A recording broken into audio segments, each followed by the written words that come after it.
आसमान में काले बादल मंडरा रहे थे, जिसे देखकर सभी पंछी अपने अपने घरों में जाने लगे। अरे जल्दी जल्दी घर चलो, वरना भीग जाओगे, क्योंकि कुछ ही देर में बहुत तेज बारिश होगी। सही कह रहे हो कालू कौवा, पर पहले सारा सामान रख दो, क्योंकि अगर बारिश हुई तो खेत खराब हो जाएंगे। तुम उसकी चिंता मत करो, मैंने अभी अपने खेतों में पौधे लगाए ही नहीं। मुझे पता था 1-2 दिन में बारिश तो होगी ही। अरे वाह, तुम तो काफी होशियार हो। मैं तो अभी बाजार से पौधा लाया ही नहीं था। चलो अब चलते हैं। इसके बाद वो लोग वहाँ से चले गए। वहीं दूसरी तरफ टोनी चिड़िया अपने खेतों में पौधा लगा रही थी। तभी उनकी नजर टोनी चिड़िया पर पड़ती है और उन दोनों ने अपने आप से कहा, लगता है ये पागल हो गई है, इसीलिए ऐसे मौसम में पौधे लगा रही है। अगर बारिश ज्यादा हुई तो इसके सारे पौधे खराब हो जाएंगे। कह तो तुम ठीक रहे हो कालू कौवा, पर तुम्हें तो टोनी चिड़िया की आदत पता ही है, कितनी जिद्दी है, किसी की बात ही नहीं मानती। हमें क्या करना, चलो हम लोग तो चलते हैं। इसके बाद वो लोग वहाँ से अपने घर के लिए निकल जाते हैं। वहीं टोनी चिड़िया सारे पौधे लगा लेती है और पौधा लगाने के बाद उसने अपने आप से कहा, इस बार मैं जामुन की खेती करूंगी। सभी लोग अपने खेतों में अलग अलग खेती कर रहे हैं, पर इस बार मैं जामुन की करूंगी, क्योंकि मुझे जामुन बहुत पसंद है और ये भी पता है कि ये सबसे महंगा बिकने वाला फल है। इसके बाद टोनी चिड़िया आराम से अपने घर चली गई। उसने अपना घर खेतों के पास बने पेड़ पर बनाया था। उस दिन हल्की बूंदाबांदी हुई। बारिश नहीं हुई ये देखकर कालू कौवा ने कहा, अरे नहीं यार, मैं तो सोच रहा था बारिश होगी।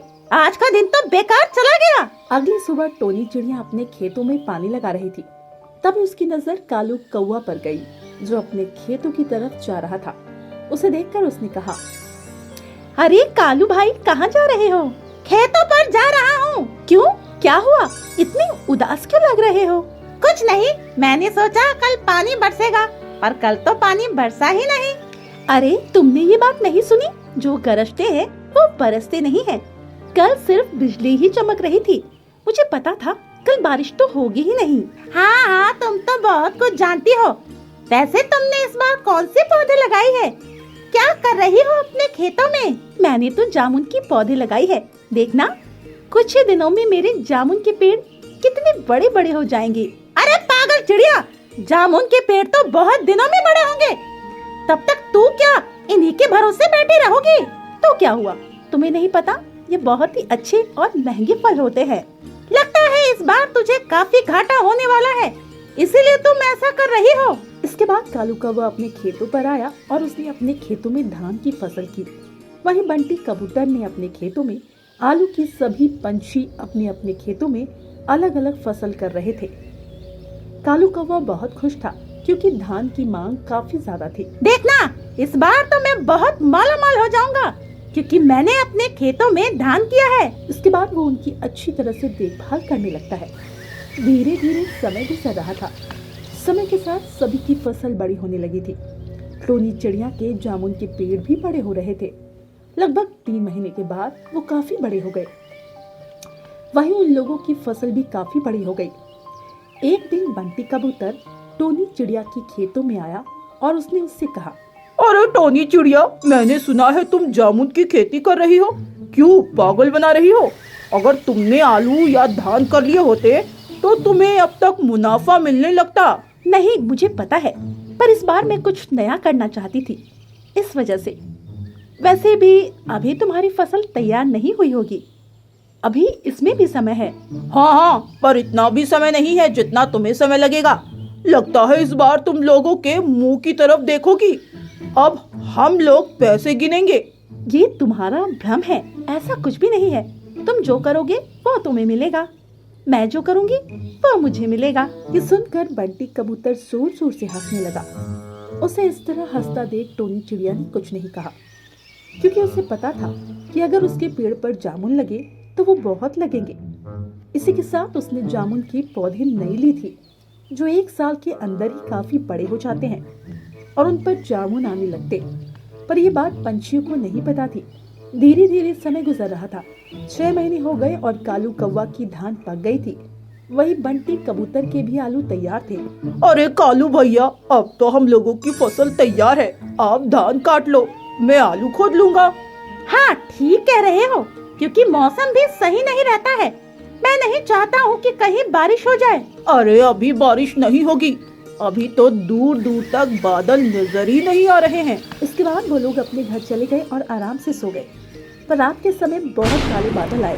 उन्होंने घनघोर बारिश की, जिससे सभी की फसल पानी में डूब गई। अगले सुबह जब सभी पंछी उठे तो हैरान थे, क्योंकि उनके खेतों में पानी भरा हुआ था और उनकी फसल खराब हो गई थी। ये देखकर कालू कौवा बुरी तरह से दुखी हुआ। अरे नहीं, ये क्या हो गया? मेरा तो सारा धान खराब हो गया।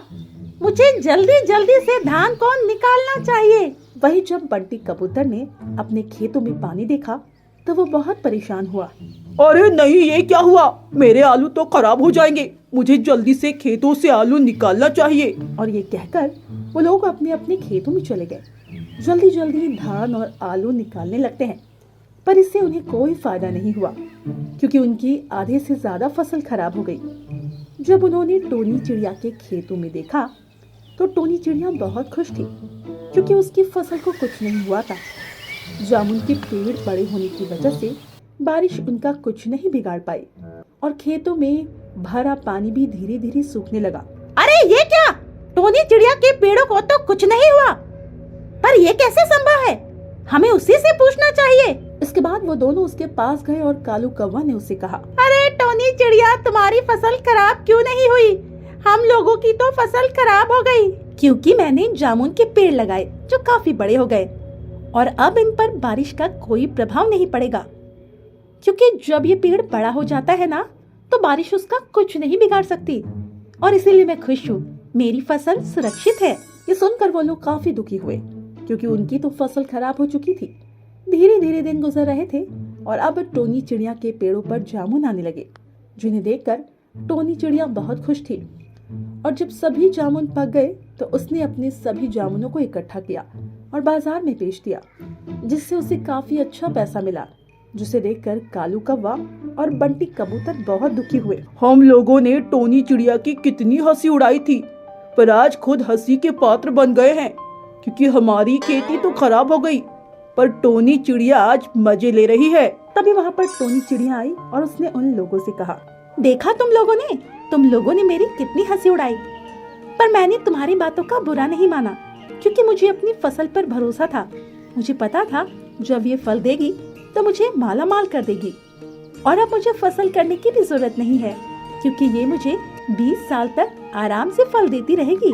और ये कहकर टोनी चिड़िया वहाँ से चली गई, और अब कालू कौवा और बंटी कबूतर अपने ऊपर काफी ज्यादा शर्मिंदा थे। तो दोस्तों, हमें इस कहानी से यही सीख मिलती है कि हमें कभी भी किसी की हंसी नहीं उड़ानी चाहिए, क्योंकि समय बदलते देर नहीं लगती।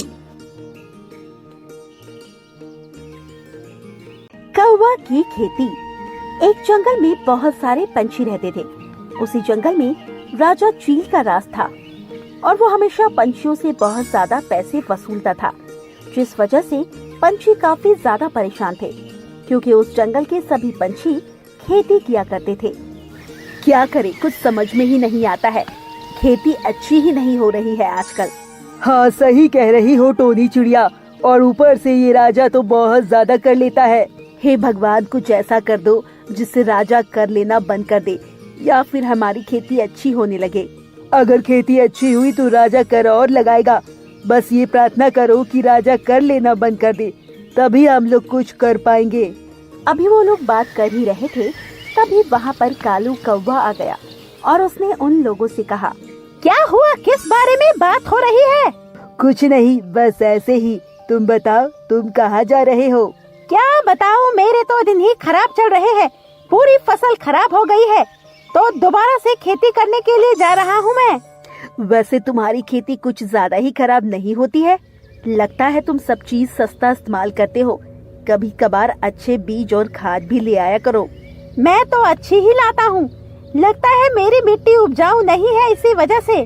तो तुम्हें अपनी मिट्टी को उपजाऊ बनाना चाहिए। इस तरह कब तक तुम पैसे लगाते रहोगे?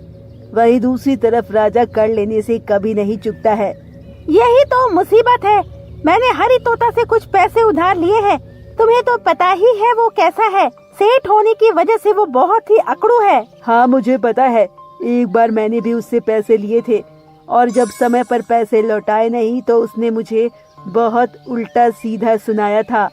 तभी तो और परेशान हूँ। अच्छा तो अब चलता हूँ, मुझे खेतों पर भी जाना है। और ये कहकर कालू कौवा अपने खेतों की तरफ चला गया। कालू कौवा के जाने के बाद वो लोग भी वहाँ से चले गए। धीरे धीरे समय गुजर रहा था।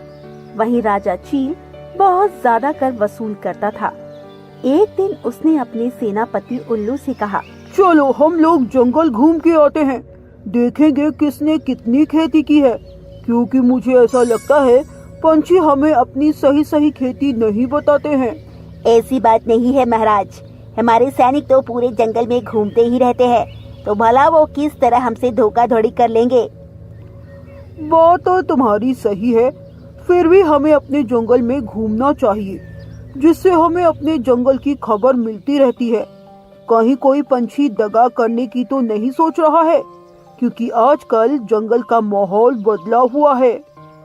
ठीक है राजा जी, मैं आपकी पालकी तैयार करता हूँ, फिर हम लोग जंगल की यात्रा करने के लिए निकलेंगे। इसके बाद उल्लू ने राजा की पालकी तैयार की और वो लोग जंगल घूमने के लिए निकले। राजा को देखकर सभी पक्षी बहुत ज्यादा घबरा गए। अरे राजा, इस तरह वैसे तो जब आया करते थे तो सैनिक पहले ही बता दिया करते थे, पर इस बार ऐसा कुछ नहीं हुआ। मुझे तो कुछ गड़बड़ लग रही है। कहीं ऐसा तो नहीं कि राजा कर बढ़ाने वाले हो? अब वो तो बाद में पता लगेगा, पहले चलो राजा जी के पास चलते हैं। और ये कहकर बंटी कबूतर राजा जी के पास गया और उससे बोला, महाराज की जय हो। आप यहाँ इस तरह पहले बता दिया होता तो हमने आपके स्वागत की तैयारियां कर ली होती। अरे तैयारी की क्या बात है, क्या मैं इस तरह नहीं आ सकता? नहीं नहीं, ये तो आपका ही जंगल है। इसके बाद राजा चील आगे बढ़ गया और खेतों की तरफ गया तो उसने देखा वहाँ कई सारे पंछी अपने खेतों में काम कर रहे थे। तभी राजा की नजर कालू कौवा पर गई और वो उसके पास पहुँचा और उससे बोला, क्यों कालू कौवा, क्या हुआ? क्या कर रहे हो? इतने परेशान क्यों लग रहे हो? क्या बताऊं राजा जी, मेरी खेती अच्छी नहीं हो रही है, इसी वजह से हर बार खेती खराब हो जाती है। खेती खराब हो जाती है या कर न देने की वजह से ये सब बहाने कर रहे हो? नहीं नहीं राजा जी, ऐसी बात नहीं है। आप चाहे तो जंगल में किसी से पूछ सकते हैं। लगभग 2 साल हो चुके हैं पर अभी तक मेरी खेती अच्छी नहीं हुई है। ऊपर से आपको कर भी देना पड़ता है। अगर जंगल में रहना है तो कर देना ही पड़ेगा, सभी जंगलों का यही उसूल है। मेरा वो मतलब नहीं था, आप गुस्सा मत करें। मैं तो बस ये कह रहा था, अगर आप कर में थोड़ी राहत कर दे तो बहुत अच्छा होगा।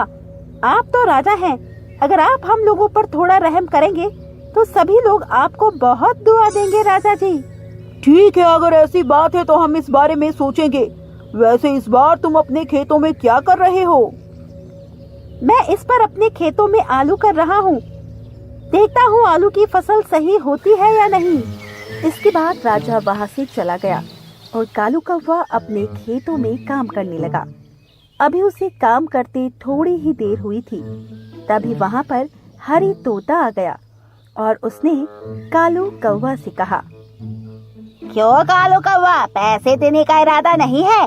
कितने महीने हो गए अभी तक पैसे नहीं दिए। यदि राजा जी से शिकायत कर दी ना तो वो तुम्हारा खेत ही छीन लेंगे, समझे तुम? तुम ऐसा क्यों कह रहे हो हरी तोता? मैंने तो तुमसे पहले ही कहा था पैसे देने में देर हो सकती है क्योंकि मेरी खेती सही नहीं हो रही है। मुझे इन सब से कोई मतलब नहीं है, मुझे तो बस अपने पैसे चाहिए। अगर तुमने मुझे 1 हफ्ते के अंदर पैसे नहीं दिए तो मैं राजा जी से शिकायत कर दूंगा, समझे तुम? नहीं नहीं हरी तोता, ऐसा मत करो, 1 हफ्ता तो बहुत ही कम है। अगर मेरी इस बार फसल अच्छी हो गई तो मैं तुम्हें जल्द ही पैसे दे दूंगा। बस मुझे 6 महीने का समय और दे दो। 6 महीने का समय तो मैं तुम्हें दे चुका था, अब क्या फिर से 6 महीने का समय दूं? इतना समय नहीं दे सकता। और ये कहकर हरी तोता वहाँ से चला गया। हरी तोता के जाने के बाद कालू कौवा बहुत दुखी था, क्योंकि 1 हफ्ते के भीतर वो कहाँ से पैसे लाता? वो किसी की मदद भी नहीं मांग सकता था, क्योंकि जंगल में कोई भी अमीर नहीं था। उसे अब कुछ समझ नहीं आ रहा था कि वो क्या करे। अब तो उसे ऐसा लग रहा था कि कहीं उसका खेत भी ना चला जाए। वहीं दूसरी तरफ राजा जब महल में पहुंचे तो उसने अपने सेनापति से कहा, क्या जंगल में पंछी इसी तरह दुखी रहते हैं? हाँ राजा जी, क्योंकि कभी कभी फसल खराब होने की वजह से उन पर बहुत ज्यादा कर्ज होता है और कालू कौवा पर तो बहुत कर्ज है। ये बात मुझे अभी तक बताई क्यों नहीं गई? मैं तो सोच रहा था जंगल में सभी पंछी आराम से रहते हैं, इसीलिए मैं उनसे इतना ज्यादा कर ले रहा था। ये तुम्हारी जिम्मेदारी थी। माफ करिए राजा जी, मैंने सोचा कि आप बस कर इसीलिए लेते हैं कि आपको अच्छा लगता है उन्हें सताना। पागल हो गए हो क्या? वो हमारी प्रजा है। तुमने देखा नहीं कालू कौवा किस तरह दुखी था? तुम्हारी वजह से मैं और बुरा नहीं बन सकता, समझे? आज के बाद सभी कर और कर्ज माफ। पूरे जंगल में ये घोषणा कर दी जाए। ये सुनकर उल्लू वहाँ से चला आया और उसने पूरे जंगल में घोषणा कर दी, सुनो सुनो, राजा ने कर और कर्ज माफ कर दिए। आज के बाद किसी को कर नहीं देना होगा। सुनकर सभी पंछी बहुत खुश हुए और कालू कौवा भी बहुत खुश था, क्योंकि अब उसे हरी तोता को पैसे नहीं देने होंगे। सभी पक्षी राजा की जय जयकार करने लगे। ये देखकर राजा बहुत खुश हुआ और अब सभी पंछी आराम से जंगल में रह रहे थे। वहीं कालू कौवा की खेती भी बहुत अच्छी हुई, जिससे उसे काफी मुनाफा हुआ। तो दोस्तों, इस कहानी से हमें यही सीख मिलती है कि हमें कभी भी अपने मन में किसी तरह की गलतफहमी नहीं रखनी चाहिए। अगर आपको किसी चीज पर शक हो रहा है तो उसे अच्छी तरह परखें, क्योंकि कभी कभार गलतफहमी में रिश्ते खराब हो जाते हैं।